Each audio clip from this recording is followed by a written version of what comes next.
कल के व्लॉग में ईरान इजराइल तनाज़े के हवाले से मैंने आपके सामने अपना एक तजिया पेश किया।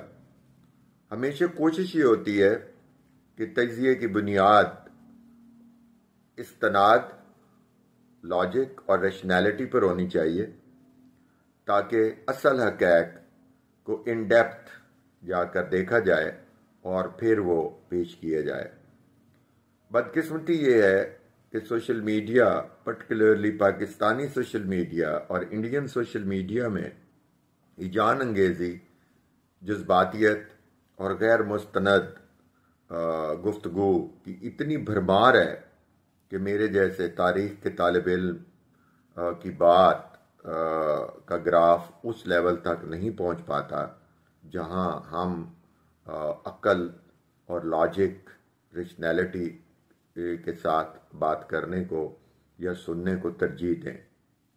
कल के व्लॉग में मैंने आपके सामने 3 नुकात रखे थे कि ईरान ने इजराइल के आयरन डोम को बिल्कुल तोड़ दिया और उसकी मिथ ख़त्म कर दी कि उसका आयरन डोम इतना मजबूत है कि कोई भी मुल्क उसके ऊपर किसी किस्म की मिसाइल के साथ या हथियार हवाई हमलों की सूरत में वो उसको रोक सकता है। आयरन डोम की 3 लेयर्स हैं इजराइल के निज़ाम के अंदर। पहली लेयर वो है जो रॉकेट्स और इन छोटे मिसाइल को रोकने के लिए इस्तेमाल किया जाता है। दूसरी लेयर जो है उसको वो एरो 2 कहते हैं। एरो 2 में वो जो बैलिस्टिक मिसाइल्स वगैरह हैं उनको रोकते हैं। और एरो 3 जो है उसमें वो बड़े मिसाइल्स जो उससे हवा में तबाह करने की सलाहियत रखते हैं। अब ईरान ने इंतहाई मंसूबा बंदी के साथ ये हमला किया।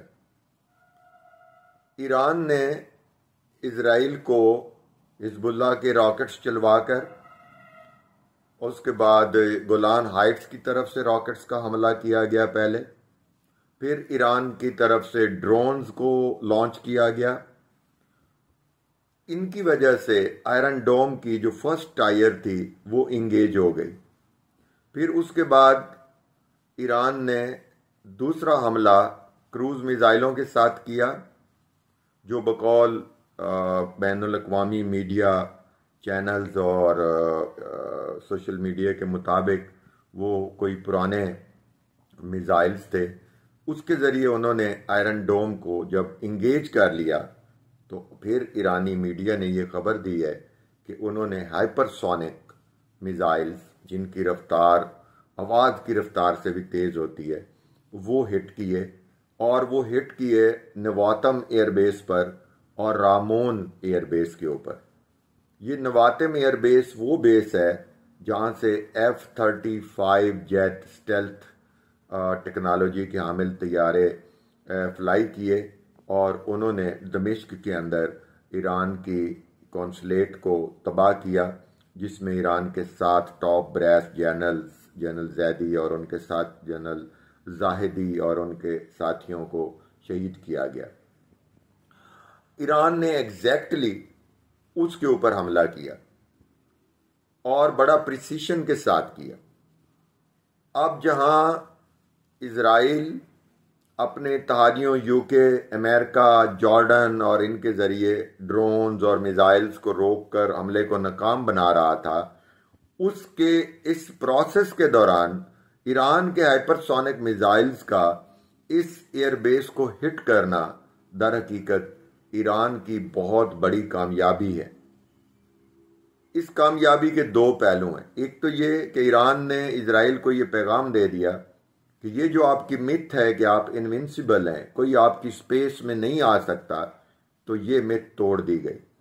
दूसरा, इजराइल ने अपने आयरन डोम सिस्टम को, जिसकी टायर 1, टायर 2, टायर 3 को हाई अलर्ट और डिप्लॉय किया हुआ था, तो वो टेक्नोलॉजी जो उन्होंने कभी इस्तेमाल नहीं की थी वो सामने ले आए, जिसकी वजह से अब ईरान और उसके जो पड़ोसी मुल्क हैं इजराइल के, उनको ये मालूम हो गया है कि इस टेक्नोलॉजी का तोड़ कैसे किया जा सकता है।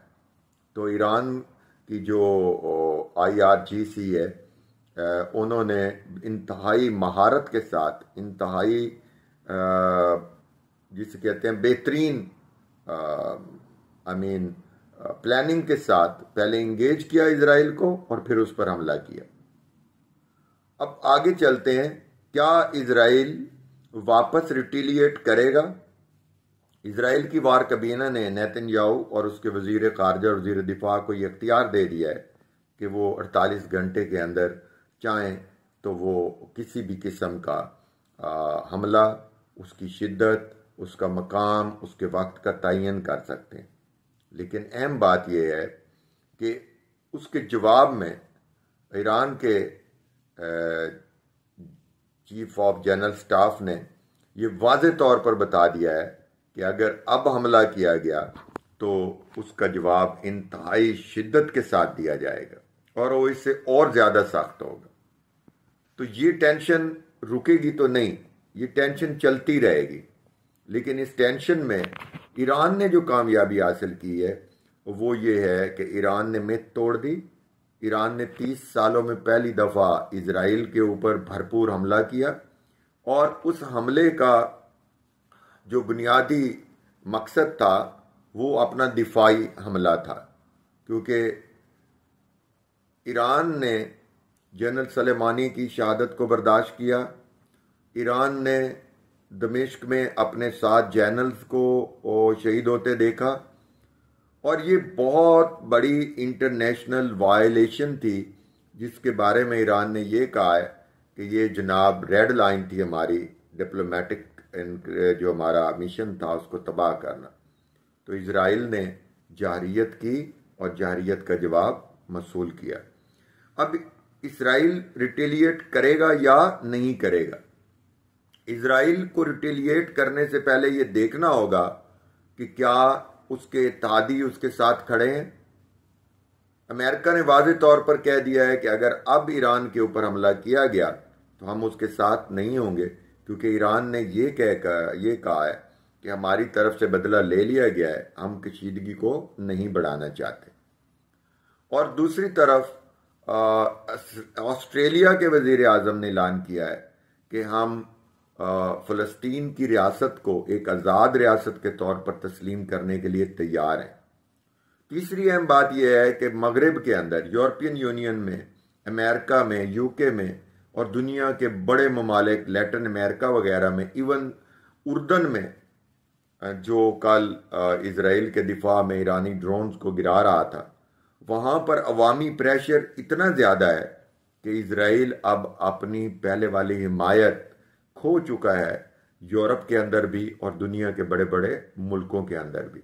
एक खबर यह भी है कि वो यहूदी जो साउथ अफ्रीका में रहते हैं और साउथ अफ्रीका से आए हुए वो लोग जो इजराइल में रहते हैं और यहूदी हैं, उनके बारे में भी एक खबर ये है सोशल मीडिया के ऑथेंटिक चैनल्स के ऊपर कि उन्होंने कहा है कि अब मजीद वो किसी जंग का हिस्सा ना बने। इजराइल को बाकायदा तौर पर नई रिजर्व फौज के लिए ऐलान करना पड़ा और इजराइल में जो मीडिया के लोग ये कह रहे हैं कि जानी नुकसान नहीं हुआ, तो उसकी 2 वजूहात हैं। पहली वजह तो ये है कि ईरान ने बराह रास्त हमला किया है मिलिट्री इंस्टॉलेशंस के ऊपर, जिसका मैंने कल भी अपने व्लॉग में जिक्र किया था। और दूसरी वजह यह है कि इजराइल एक ऐसी रियासत है जिसने अपने शहरियों को बंकर्स में जाने की बाकायदा तरबियत दे रखी है और तमाम शहरों में बंकर्स मौजूद हैं। सायरन बजने की सूरत में वो सारी आबादी नीचे बंकर्स में पनाह ले लेती है। तो सिविलियन को मारना ईरान का टारगेट ही नहीं था। अब आते हैं अरब्स की तरफ। अगर आप देखें तो तुर्किया ने कहा कि मैं अपनी स्पेस इस्तेमाल नहीं करने दूंगा। कुवैत ने भी कहा है कि वो उसकी स्पेस को किसी सूरत में इस्तेमाल नहीं होने देंगे। इसके अलावा सऊदीया, UAE वगैरह की स्पेस को भी इस्तेमाल नहीं किया गया। अब इजराइल ने आज ये ऐलान किया है कि वो अपने तालियों के साथ मिलकर ये फैसला करेगा कि हमला करना है या नहीं करना। अब सबसे इम्पोर्टेंट बात यह है कि क्या इजराइल के इत्तेहादी ईरान पर हमले के लिए उसका साथ देंगे या नहीं देंगे, ये आने वाला वक्त साबित करेगा। जहाँ तक ईरान के अंदर हाई अलर्ट है, तो एक खबर ये भी है कि ईरान ने रशिया का जो सबसे बेहतरीन एंटी मिसाइल सिस्टम है, जैसे आयरन डोम है, वो उसके पास मौजूद है। और ईरान चूंकि यूक्रेन की वार में रशिया को सपोर्ट दे रहा है, उसके साथ शामिल है उसकी तादी के तौर पर, तो उसके जवाब में रशिया ईरान के साथ खड़ा हुआ है। चाइना अपनी जगह पर मिडल ईस्ट में अपना असर रसूख बढ़ाने के लिए ग्रेजुअली आगे बढ़ रहा है। तो पूरी दुनिया इस वक्त एक नए बाइपोलर सिस्टम की तरफ आहिस्ता आहिस्ता मूव कर रही है, और उसकी इब्तदा इजराइल ने की है। इजराइल ने ईरान के ऊपर जो हमले किए, तो उसके जवाब में मोसाद के हेडक्वार्टर पर ईरान ने मिसाइल दागा। फिर उसके बाद उन्होंने डिप्लोमेट मिशन को तबाह किया, तो उसका नतीजा कल हमले की सूरत में आया। अब इस खित्ते में जो सबसे अहम डेवलपमेंट हो चुकी है वो ये है कि इजराइल तीन तरफ से ईरानी प्रॉक्सीज की जद में है। हिजबुल्लाह की जद में है, अंसारुल्लाह की जद में है। शाम में जो ईरानी प्रॉक्सीज हैं वो गोलान हाइट्स पर हमलावर होती हैं हिजबुल्लाह के साथ मिलकर। हौसी यमनी जो हैं उन्होंने बहरा एमर में तमाम तर तिजारती जहाज़ों की मूवमेंट को बहुत रिस्ट्रिक्ट कर दिया है। और जहाँ तक अमेरिका तक ताल्लुक है, अमेरिका का एक एयरक्राफ्ट कैरियर जो है वो दुबई में है, एक खलीज अदन में है। और उसके लिए सबसे बड़ा जो ख़तरा है वो ये है, अगरचे ईरान उस पर हमला नहीं करेगा, ईरान उनको नुकसान नहीं पहुंचाएगा, लेकिन ये भी मुमकिनात में से है कि ईरान उनको भी टारगेट करे अगर उसकी कौमी सलामती को नुकसान पहुंचाने की कोशिश की गई। ईरान के इस बयान के बाद कि जंग ख़त्म हो गई है, हमने अपना बल्ला ले लिया है, मेरा ख्याल है और मेरा यकीन है, मेरी जो तजिया करने की सलाहियत है उसके मुताबिक मैं ये एक खुशगुमानी रखता हूँ कि इज़राइल के जितने भी इत्तेहादी हैं यूरोपियन यूनियन में और अमेरिकन, वो उसको कहेंगे कि वो अब मज़ीद इस खित्ते में एस्केलेशन ना करे। अगर इज़राइल ने जंग को बढ़ावा दिया तो उसके नतीजा एक ख़तरनाक बड़ी जंग की सूरत में निकलेगा, जिसमें अल्टीमेट नुकसान मुसलमान ममालिक का होगा।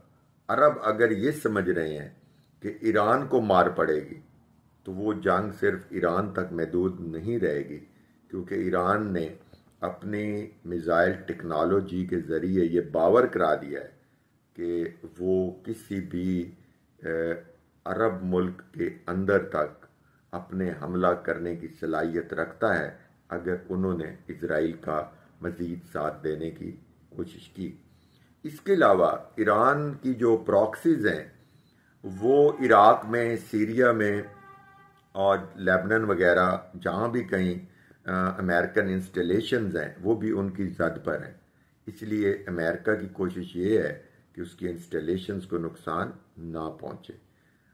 कल भी मैंने ये गुजारिश की थी अपने तजिए में और आज मैं उसको रीइटरेट कर रहा हूँ, दोबारा यही कह रहा हूँ कि ईरान हमला फेस वैल्यू के लिए किया, ईरान ने बदला लेने के लिए किया, ईरान ने उस खास मकाम को टारगेट किया जिनसे उन पर हमला किया गया था। लेकिन ईरान के पास इजराइल के खिलाफ जो सबसे बड़ा हथियार है वो उसकी प्रॉक्सीज हैं, हिजबुल्लाह है और दूसरी प्रॉक्सीज हैं। और अभी तक ईरान ने उनकी मिलिट्री स्ट्रेंथ को बिल्कुल तबाह नहीं होने दिया और ना ही उसने उनको इशारा दिया है कि वो इजराइल के साथ मजीद जंग में उलझें। लगता ये है कि ईरान की कोशिश ये होगी कि ज़्यादा से ज़्यादा प्रॉक्सीज के ज़रिए इजराइल को इंगेज किया जाए। अगर कल के आयरन डोम के मिसाइल जो उसने चलाए एंटी मिसाइल सिस्टम को, तो पाकिस्तानी करेंसी में उसकी जो रकम है वो 371 अरब रुपए बनती है, जिससे उसने ईरानी हमले को रोका है। और अगर अमेरिका इसराइल को वो इमदाद देनी बंद कर दे जो उसकी तरफ से दी जाती है, तो इजरायली इकॉनमी तकरीबन फ्लॉप हो चुकी होगी। इसराइल के अंदर इस वक्त एक खौफ व हिरास है। इसराइल के अंदर एक बहुत अहम जंगी कैफियत है। जहाँ तक नेतन्याहू का ताल्लुक है, उसके कुछ अपने पॉलिटिकल ऑब्जेक्टिव्स हैं। वो इलेक्शन लड़कर जीतना चाहता है, इसलिए वो एक अटेम्प्ट ज़रूर करेंगे कि किसी तरह मैं जो यहूदी एक्सट्रीमिस्ट कॉन्स्टिट्यूंसी है जहाँ से नेतन्याहू को वोट मिलता है, उसकी खातिर वो शायद ईरान के ऊपर आज रात या कल तक कोई अटैक करने की कोशिश करेगा, क्योंकि अगर उसने ये ना किया तो नेतन्याहू अपनी कॉन्स्टिट्यूंसी को लूज कर सकता है। इस वक्त नेतन्याहू को इसराइल के अंदर शदीद मुखालफत का सामना है और वो इलेक्शन की सूरत में जंग हार सकता है। इसलिए उसकी कोशिश है कि इस जंग को बढ़ावा दिया जाए और किसी तरह ईरान को इसके अंदर ड्रैग किया जाए, क्योंकि ईरान को जब वो इसमें ड्रैग करेगा तो उसकी कोशिश होगी कि वो ईरान की एटॉमिक रिएक्टर्स को उसी तरह बर्बाद कर दे जिस तरह उसने 1980s में इराक पर हमला करके उसके एटमी रिएक्टर को तबाह कर दिया था। लेकिन इसराइल ये भी अच्छी तरह जानता है कि अगर ईरान के एटमी रिएक्टर्स पर हमला किया गया तो उसके जवाब में उसके अपने एटमी रिएक्टर्स भी महफूज नहीं रहेंगे, क्योंकि ईरान के पास अगरचे एयरफोर्स नहीं है और इसराइल के पास बहुत ताकतवर एयरफोर्स है, लेकिन ईरान की जो मिसाइल और ड्रोन टेक्नोलॉजी में एडवांसमेंट है वो इसराइल के लिए और अरब ममालिक के लिए एक बड़ा अहम इंडिकेटर है कि अब ईरान के साथ मज़ीद छेड़खानी बेहतर नहीं होगी। अगरचे जंग के इस हमले के बाद ईरान के अंदर मुआशी सूरत हाल ऑलरेडी सैंक्शंस हैं, उनकी करेंसी मज़ीद डिक्लाइन की तरफ गई होगी, और लेकिन ईरान उसके बावजूद इस्लामी ममालिक में से वो वैध मुल्क साबित हुआ है जिसने इजरायली मिथ को तोड़ दिया, उसकी आयरन डोम टेक्नोलॉजी को बेनकाब कर दिया, और उसने फ़लस्तीनियों के लिए हमेशा आवाज़ उठाई है। ये पाकिस्तान में एक अजीब सूरत हाल देखने को मिली कि ईरानी मिसाइल, ईरान शिया मुल्क है, ईरान ने ये किया, शिया सुन्नी के दरमियान एक डिबेट यहाँ स्टार्ट होगी जो बहुत ही काबिल अफसोस है, और ये डिबेट पाकिस्तान में उन पिट्ठुओं ने शुरू करवाई है जिनको इसराइल की हमदर्दी में गश पड़ने लगते हैं। तो जनाब बात यह है कि इसराइल के साथ जो फ़लस्तीनियों का झगड़ा है, फ़लस्तीनी मुसलमान सुन्नी मुसलमान हैं, सुन्नी मसलक से तल्लक रखते हैं, और ईरान शिया मसलक से तल्लक रखता है, लेकिन ईरान ने हमेशा फ़लस्तीन और कश्मीरियों को मसल की बुनियादों से हटकर मुसलमान होने के नाते उनकी हिमायत की है। तो चीज़ें जो हैं, वाक़यात जो हैं वो बड़ी तेज़ रफ्तारी से तब्दील हो रहे हैं। दुनिया के अंदर नमूदार होने वाले ये जंगी वाक़यात और ये जंगी सूरत हाल लम्हा ब लम्हा बदल रही है, इसलिए जो इन्फॉर्मेशन और तजिया होता है उसको रोज़ाना की बुनियाद पर अपडेट करने की बेहद ज़रूरत होती है। आज के लिए इतना ही काफ़ी, लेकिन जाने से पहले मेरी आपसे रिक्वेस्ट होगी कि आप मेरे चैनल को सब्सक्राइब कीजिएगा, आपको मेरा तजिया अच्छा लगे तो लाइक कीजिएगा, बेल आइकॉन को प्रेस कीजिएगा, ज़्यादा से ज़्यादा दोस्तों में शेयर कीजिएगा ताकि लॉजिकल और रैशनल तजिया आप तक पहुंचता रहे। बहुत शुक्रिया।